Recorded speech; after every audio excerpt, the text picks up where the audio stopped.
কাঁটা ঘুরে গেছে পেছন দিকে। ইতিহাস থমকে দাঁড়িয়েছে সভ্যতার তীব্র দুপুরে মধ্যযুগীয় অন্ধকার। সাম্প্রদায়িক সন্ত্রাস, রাজনৈতিক প্রতিহিংসা, পাশবিকতা ও বর্বরতার এমন সর্বগ্রাসী উন্মত্ত বিকার স্বাধীন বাংলাদেশ আর কখনো প্রত্যক্ষ করেনি।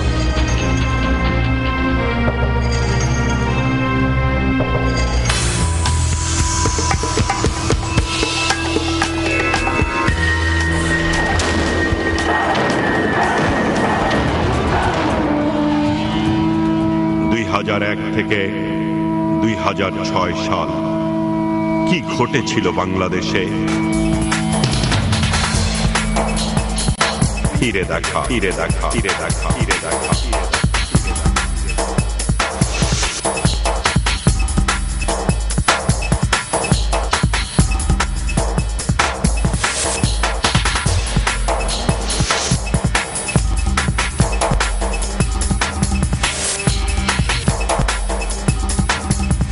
2001 সালের পরে আমি আমার মানসিকভাবে নির্যাতন শুরু হলো। তো এক কালী পূজায় একদল পুলিশ হঠাৎ করে নিয়ে চলে আসলো আফজাল নামে আর জহির নামক এক হাই সাহেব। থানাতে যেয়ে দেন আমাকে নাম, আমার বাবার নাম, ঠিকানা, পূর্ণ ঠিকানা নেওয়ার পর আমাকে বলছে তোমার বিরুদ্ধে একটা মাছ মারা মামলা লাগানো হলো। তারপর আমাকে হাজতে ঢুকাই দিলে। প্রথম রোজার দিন, কিন্তু সেই দিন 2001 সাল নির্বাচনের পরে হঠাৎ একদিন শুনতে পেলাম এই সময়তে ভিকু মেম্বারকে ধরে নিয়েছে, মেলাতে পুলিশে ধরে নিয়েছে। তারপর সেদিন কিন্তু পহেলা রমজান তারাবি। কিছুক্ষণ পরে আমার সহকর্মী ইসরায়েল বিশ্বাস পরবর্তী দেখছি জেলখানার হাজতের সামনে দাঁড়িয়ে, হাজতের লক খুলে অকু ঢুকেছে। পরবর্তী ফের আবার দেখছি কি যে ওনার ভাতি জায়গায় ধরলে না ঢুকেছে।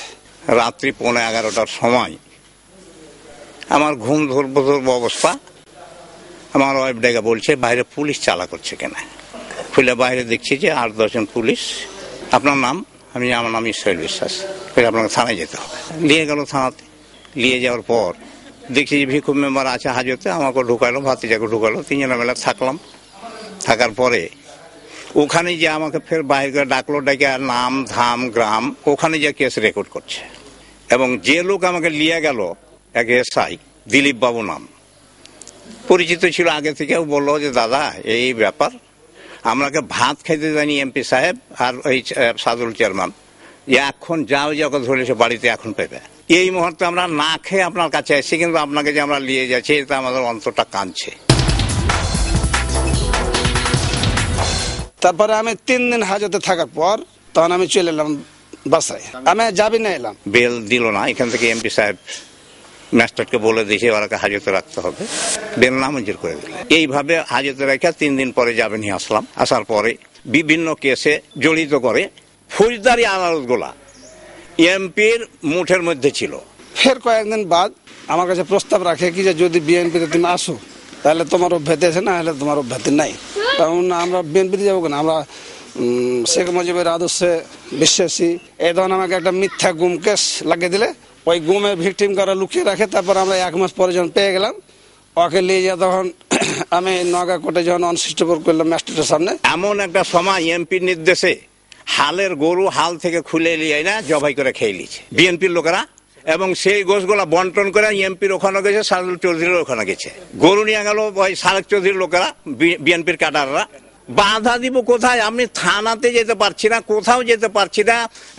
4 মাস ধরে লুকিয়ে থেকেছি বড় দাজপুর, আমার বড় বিহার, ওখানে করে 4 মাস লুকিয়ে থেকেছি। তো মামলা আমার উপর হলো মনে হয় 10টা আমার উপর মামলা হয়েছিল। 10টারই আমার কাছে যাবে তা কপি আছে। আজকেও একটা ডাকাতি কেসের আমার ডেট আছে, একটা মাছ মারা, একটা গুম কেস, একটা ডাকাতি, একটা নারী নির্যাতন, একটা ধান চুরি, তারপরে গরু চুরি, তারপরে ডিটেনশন, মানে সব মিলে সর্বশেষে ডিটেনশন। এলা বিএনপি সব এমপি সাহেব, যেটা সালেক চৌধুরী বা সাদরুল আমিন, আর এখানকার যে সেক্রেটারি, ইউনিয়ন সেক্রেটারি মলেন্দ্রনাথ এবং মান্নান নামে এই 4 জনের নেতৃত্বে সব মিলে কোনো অপরাধ নেই। শুধু অপরাধ হলো আমি মুজিবের দল করি। কারণটাই হলো এটা যে আওয়ামী লীগ বলে কোনো জিনিস যেন এলাকাতে না থাকে ব্যাপক বিএনপি হয়ে যায়। খারাপ লাগলে করব কি, খারাপ যদি লাগছে আমাদের রক্ত মাংস আছে, কিন্তু আমরা যে ওই নেত্রীর কথাগুলাকে প্রাধান্য দিয়ে খুব মানি। জি না, আমি কোনো মামলা মোকদ্দমা করিনি এখন পর্যন্ত। আমরা এখনো তাদেরকে, ওরা যেভাবে বেড়েছে আমরা এইভাবে বেড়া সাহস পাইনি। আমি 4 বছর বাইরে পালিয়েছিলাম, দাঁটে ফিটফাট করে বেড়েছে না, কোনো কথা আমরা বলি না। ওই যে আমরা নেত্রীর যেটা নির্দেশিকা এবং আমাদের এমপি হিসেবে যেটা নির্দেশিকা, ওই যে এমপিও বলে যে তোমরা এলা করতে যাও না, আইনের মাধ্যমে যাও, আইনের মাধ্যমে যেটা হবে আইনের মাধ্যমে সাজা দিতে হবে, তোমরা দাঙ্গা হাঙ্গামা করিও না। এখন নেত্রীর সম্মানার্থে বা এলাকায় ক্রাইম সৃষ্টি যেন না হয় এই জন্য আমরা কিছু বলছি না। তা আমাদের রক্ততে এ গ্রুপ, এ পজিটিভ রক্ত তো কেমন এটা জানেন। আমরা এখন নেত্রীর ভরসাতে বা নেত্রীর কথাতে আমরা বিশ্বাসী, এই জন্য আমরা কোনো ক্রাইমে যাচ্ছি না।